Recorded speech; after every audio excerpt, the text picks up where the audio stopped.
Hi there, my name is Ivan, and in this video I want to show you how Fin can now handle some of your more complex queries completely autonomously. In this example, Fin is going to answer some order information questions, but we do have other examples linked in the video description below. First off, I'd like to show you how all of this looks like from a customer's point of view. So today I'm at Alpine Peak and I need more information about my order. So I'm just going to ask Fin, where is my order?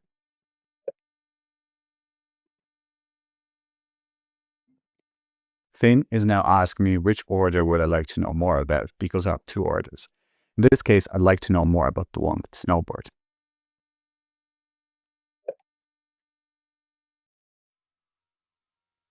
Fin is now in the background following the task that I have written for it and fetching more details about this particular order of mine.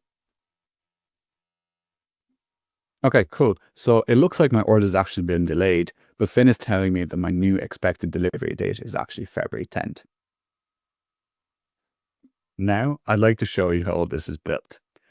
This is all done using a new type of workflow, which Fin can trigger automatically. When you create your workflow, you need to specify the trigger description. In this case, I've told Fin to use this workflow to answer customer questions about their order, such as, where is my order, or what is the status of my order? Next, we need to give Fin a task. These tasks are used to tell Fin what to do in certain situations using plain English. For example, Fin can gather customer details, look up external data, or troubleshoot. Here, you'll see that I've told Fin to greet the users, use an action to fetch data from an external source, and how to handle if there's more than one order, and how to handle different delivery statuses.